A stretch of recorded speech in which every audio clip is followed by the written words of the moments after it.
Kung ang kapital mo ay 100 pesos, sa loob ng 3 buwan, kaya mong gawing 1,000 yun. Nadodoble, natitriple. Walang talo. Basta dyang pagka po kayo mahilig po sa plant, creative po kayo. Nung mauso po yung mga plantitas po nitong pandemic, natukso po ako sa magagandang kulay na ibinibigay niya. Naisip ko isang malaking negosyong maganda to at magkiklik. So ito simpleng kulay lang, puti at saka itong peach. At ang balita ko, siya lang din yung nagga-grab. Ako rin po ang nag-grab dito. Wala nga po akong katulong pa. Nagtuturo din naman po ako sa aking mga tauhan. Parang hindi ako masatisfied nang hindi ako yung gumagawa. Sipagan nyo lang po na magkukurot po ng mga talbos niyan. From root to tip. Pinagkakakitaan.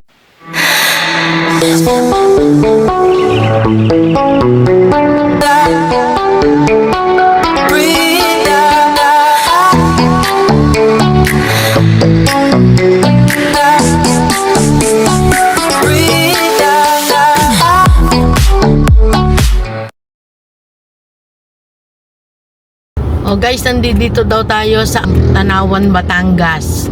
Tayo po ay pupunta sa Diwatang Parang Bougainvillea Garden. O tara, magkita-kita po tayo doon. Ito, papasukan yung kanyang pangalan. Yan. Papasok po tayo dito. Sundin lang po natin yung kalsada na yan. Dire-diretso lang po yan. Madadaanan nyo tong puno ng kawayan. Ang lamig, sarap dumaan dito. Konti na lang, malapit na. Pag nakita nyo yung wall na, ayan, yung simentado, andyan na po yan. Diwatang Parang Bougainvillea Garden. Hello guys, ayan, nandito na naman po tayo sa magagandang bugis. Dito lang po ito, ang location nito ay Ampulong, Tanawan, Batangas. Ayan, nakaka-good vibes po dito sa magandang view na yan. Ayan, napakalawak po ng kanilang taniman ng bugis. Mga potted na po ito. Pero bago ang lahat, kumusta na po kayo? Ayan, napakarami po ditong bugis. Hindi na pala natin kailangang lumayo. Ayan. Meron din po silang mga nakaseedling bag. Gusto ko lang ma-interview yung may-ari nito kasi saan siya na-inspired. Kasi alam naman po natin ang bugis iyan ay seasonal. Ayan. Ganda. Marami ng buyers. And madam, okay lang mapasama po tayo sa vlog.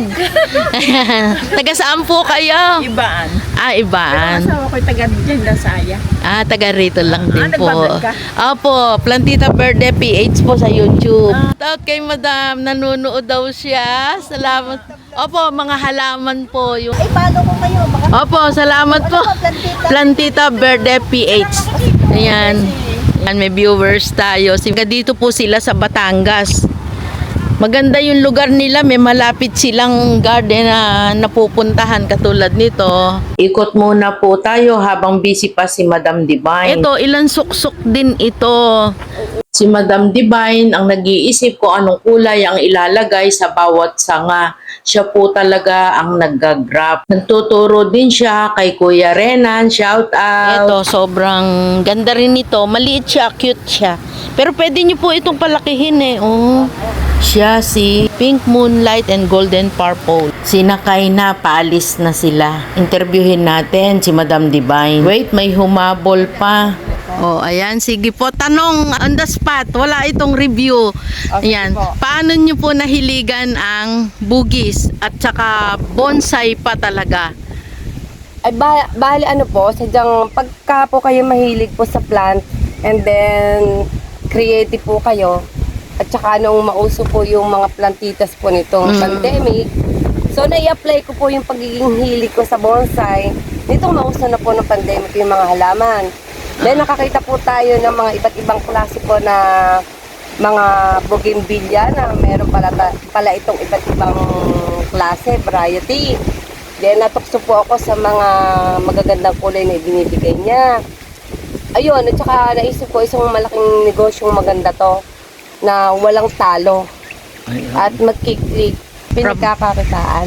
Ayan, from ugat daw. Ayan ha, mula from root to tip. O nga naman, hanggang dulo, pinagkakakitaan. Opo. Napansin ko naman, madam, lahat ng naka-cemented pot. Bakit cemented pot? Kasi ma'am, yung pong ating pong grafted na mga bonsai, kailangan pong naka-cemented pati talaga sila. Para po hindi po masyado mag-grow na yung mag-wild yung kanyang ugat. Para ma-maintain po yung forma at ganda po ng ating mga nakatap.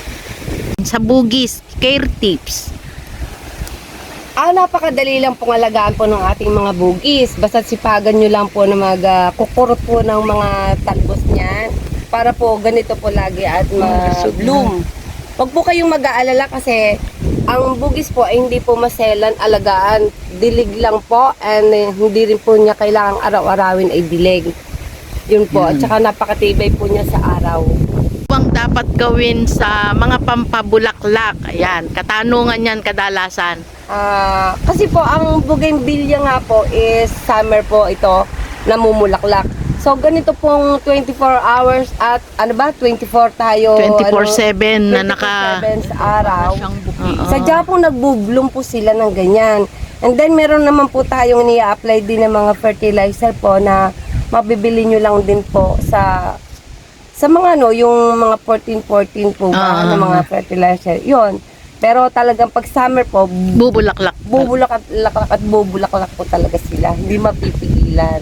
Ayun. Pating mix naman tayo. Ano yung pating mix na maganda para sa bugis? Ang potting mix po sa mga bugis, sa grafted po natin, siyempre kailangan pong alagaan po natin yung wood niya para po hindi yung po puno. magkaroon, para po hindi magkaroon ng mga anay o yung mga sumisira po sa kanyang So magmi-mix po tayo ng garden soil and buhangin po ng galing po sa ilog. Para humaganda po ang daloy ng tubig at ma-absorb niya ng maganda ang tubig, ang mga protein. Buhangin sa ilog. Opo. At saka garden soil. Ipa madam, nilalagyan ba Bale, talaga pag ganito po ma'am sa farm, ang ipa po o kaya coco peat, sa akin lang po dahil karanasan ko, dahil yun po ay pag mabilis lang pong mabuhay. Pero yung pag establish na po siya na pangmatagalan na, talagang ako po ay nagmi-mix lang ng garden soil and buhangin na konti sa ibabaw. Si madam, meron niyang salon, Divine and Lopi Beauty Salon dito sa Tanawan, Batangas. Ngayon, nag-transform siya bilang ito nga, sa bugis at mga bonsai. Pag gusto kong malaman, syempre sa iba na rin, siguro nag-iisip na ibang business, mahilig naman sila sa halaman, konting lang kay madam. Yan, tatanungin natin, paano nag-transform ang kanyang business, hilig? Bale, yun nga po, ako ay may salon na medyo ng pandemic po, hindi po naging maganda ang takbo ng negosyo natin. And then, nag-hits talaga po yung mga plantitas. Then, inggit po ako sa iba, daan-daan libo ang kanilang naipapakarga. Kumikita sila ng ganon. Yun nga po, nang election po ako ng bougainvillea, nakakit po ako sa gaganda ng kanilang mga bulaklak. Sabi ko, kaya ko itong trabahuhin. Parang walang lugi dito. Kaya nagsimula po ako sa halagang 2,500 pesos. Ngayon, Nating si 50 pesos, itinanim kong lahat yan sa lupa. 500 pieces. Pinalaki ko siya. Siya na ngayon na naging mother ko at iginagraph. hanggang ngayon tuloy-tuloy pa Yes po. And din. then yun nga po, umaangkat po tayo ng mga, bumibili po tayo sa mga online selling po ng mga rare naman po at mga validated para po gumanda naman at ma-upgrade yung ating boogies. Tatanungin natin, napakaganda kasi nito. Ito simpleng kulay lang, puti at saka itong peach. Pero ang ganda at ang balita ko, siya lang din yung naggagrap. Ayan, ito ang ganda kasi nito ng pagkakagawa niya. Super laki ng paso niya, cemented pa. Napakabigat nito. Ayan. Bale, Paano niya kaya ito nagawa? Bale yun nga po, ako rin po ang naggagrap dito. Wala nga po akong katulong pa. Nagtuturo din naman po ako sa aking mga tauhan, pero yun nga. Parang hindi ako masatisfied nang hindi ako yung gumagawa. Oo. Kasi inaalam ko kung ano yung ilalagay ko. Ito yung maganda dito, ito yung pwede dito. So, ganun po yon yung mga dapat i-graft at mga hindi dapat i-graft na variety. Presyo naman tayo mula sa yung simple lang, yung ordinary. Hindi pa siya variegated. Sa ordinary, magkano po yung presyo mula sa Bale maliit? po, ang atin pong ordinary ay nasa mga 10 varieties pong ordinary natin. And then, nasa mga 11 sizes po sila. From small to medium, meron pa po tayong double po yung medium natin kasi depende po yan sa feet. Meron po tayong large, meron po tayong super, meron pa po tayong mga 4 feet, 5 feet, 7 feet na tinatawag. So, yung price range po natin na nagsisimula po yan sa 15 pesos. Yung po 15 pesos? Yes, ma'am. Yung cuttings po yun na nasa, ano ba yung size na yun? Nasa 4x7 lang po na plastic. Then, isasalin po yun sa medium. Nagkakalaga naman ng 35 to 40. Then, isasalin po naman yun sa XL. Yun From po ang to nagiging 70 galing. to 80. Ang galing ni Madam. Yes. Paano niya may inganyo yung mga tao na magnegosyo ng bugis o bumili ng bugis? Kasi nga, ang bugis po ay seasonal. Pero paano siya makakainganyo na magnegosyo ng ganito? Well, makakainganyo talaga dahil sa dami ko na pong na-try na negosyo, wala po kasi akong makitang matatag. Puro parang mga ano lang, parang mga temporary lang, no? 3 years to 4 years siguro mga nagiging negosyo. Pero dito po wala kasi pagliit niya at paglaki niya, andyan lang siya, hindi siya namamatay. Pag bumagyo, kaya walang talo. Walang talo Walang sa lugi. bugis. Yung iyo pong, kung ang kapital mo ay 100 pesos, sa loob ng 3 buwan, kaya mong gawing 1,000 yon. Wow. Nadodoble, natitriple. Pa-ship ka ba? O lalamove. Lalamove lang. Yes, ma'am, lalamove po ang ating ano. Sila Pero- na po yung pumipick up dito kasi nga po, ang gamit ko po is garden soil para po matibay po yung Oo. ating halaman. Hindi pwedeng i-uproot. Opo, hindi po po pwede. Po kayong lahat, pumasyal po kayo dito sa Diwatang Parang Bougainvillea Garden po ng Tanawan City.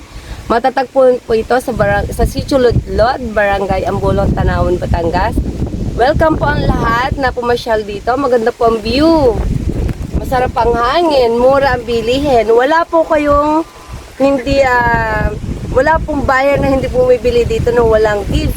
Lahat po ay meron. So, pasyal na po kayo dito. Tanawan City, Diwatang Parang. Oh, guys, pasyal na daw kayo dito kasi masaya dito.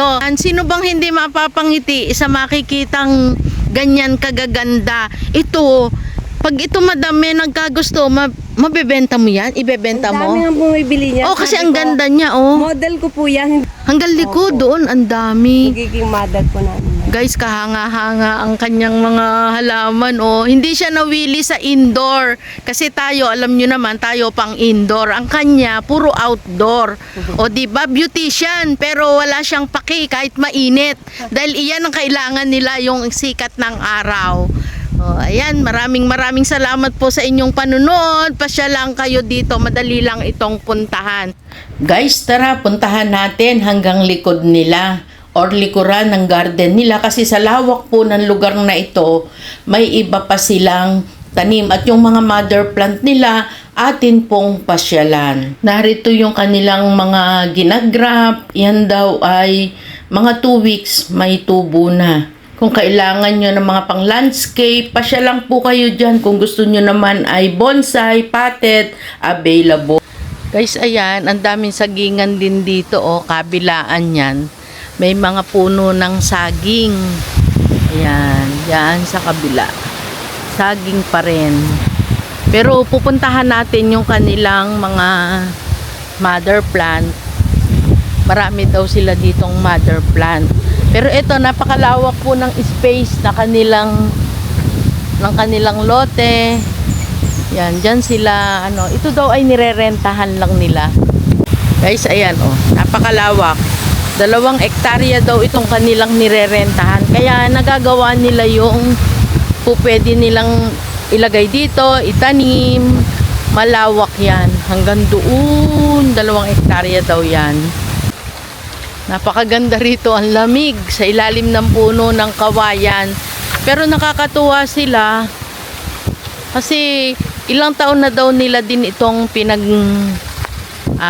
pinagtataniman. Pero alam nyo ba si Madam, ito ay chismis lang. Si Madam po, nagpa-parlor din. Puntahan naman natin ang kanilang mga mother plants. So sa mother plant, hindi may iwasan yung, syempre nagwa-wild. Diyan po sila kumukuha ng itatanim. Ito oh, ima-mother nila to, variegated. Yan oh, mga wild yan guys. Pupunta tayo doon sa likod. Yan. Mga wild na bugis. Ang dami nilang pantanim. Mabait si kuya yung kanilang tagatanim. May mga malunggay din sila dito nakabakod. Siguro may kumukuha din sa kanila ng mga dahon ng malunggay. Ito yung kanilang mother plant. Hanggang doon liliban tayo sa kabila. Tingnan natin kung ano yung tinatanim nila dito sa bukid.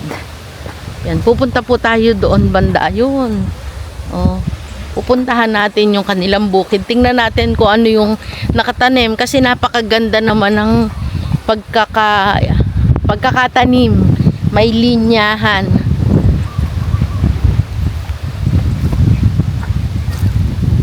Ganda oh, nagbonsai na sila ng malunggay. Ganda dito. Yan, malapit na tayo.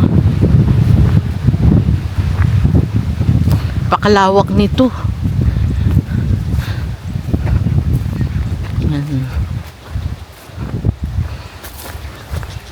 Yan oh. Ano kaya ito? Munggo. Ayan guys oh. Tingnan nyo yung linyahan. O sitaw na turo. Tatanong natin. Ayan po, parang sitaw siya na turo. Ayan yung dahon eh oh. Di na tayo pupunta doon sa kaduluduluhan. May mga puno rin ng nyog. Babalik na tayo. Malawak pa yung kanilang taniman. Kaya pala pwede pa po silang mag-alaga ng baka, ng kalabaw. May sugahan sila. Lawak ko. Aba hanggang dito ang kanilang, puntahan nga natin yon, ibang kulay na bugis. Buti gumanda ang panahon. Yan. Marami silang buyer. Sabi nga, ang bugis daw ay seasonal. Pero okay lang. Kasi napapaghandaan naman nila yon. Alam nila kung kailan sila magiging mabili. E di tanim lang ng tanim. Oh, habang hindi pa summer. Lakad lang tayo dito. Hanap tayo ng mapapasukan. Nakita ko ibang kulay na bugis dun. Malayo ang daan. Uy, may ibon. Yan o. Dami. Baka tayo maligaw. Guys, baka nga po pala meron kayong negosyo, munting negosyo na gusto nyong may upload natin, baka maka-inspire sa iba, baka may naghahanap ng gustong magnegosyo, naghahanap, baka mabigyan natin ng idea. I-PM nyo lang po ako, Presi Endoso, or tawagan nyo kami sa cellphone number na nandyan sa ibaba. Guys, dito tayo. Mother plant nila to. May nakita ako na ibang kulay. Ayan, oh. Bakit iba kulay niya? May tabi-tabi po. Yan. Puro bugis ang nasa palig. Uy, may bunga ng malunggay. Masarap yun. Ito parang iba yung kulay ng bulaklak niya. Yung kanina fuchsia. O ano, kulay na kulay. Ito, hindi natin abot yung iba. Yan oh. Yan oh, iba kulay niya. Iba-iba palang kulay to. Yan. Pabalik na tayo doon. Yan. Nasa lamig na uli tayo. Ayan guys, hanggang sa muli po. Guys, pasuyo naman po yung si husband po ay nag-i-start siyang mag-vlog. Yung mga yung hindi daw nagsasalita. Basta tuloy-tuloy lang yung biyahe. Biyahe lang. Ganun lang ang kanya. Ang pangalan po ng kanyang channel ay Biyahe Tayo Vlog. Kaya Pasuyo na po, katulad nito, pumunta tayo dito, i-upload natin sa kanyang channel yung way papunta rito. Kaya pa-subscribe na po. Maraming salamat ngayon pa lang po. At shout out sa kanyang kauna-unahang viewer na nag-comment. Ayan, maraming salamat po sa iyo at nagtiwala kayo kay husband. Hayaan nyo po, mag-upload po uli siya at kung meron kayong gusto niyang puntahan, i-message nyo lang po, Biyahe Tayo Vlog. Maraming salamat po. Hanggang sa muli, have a beautiful day, a beautiful life, no stress, just relax. Bye! Sa Bulaklakan tayo nag-umpisa. Dito tayo sa Sagingan natapos. Maraming salamat! Bye!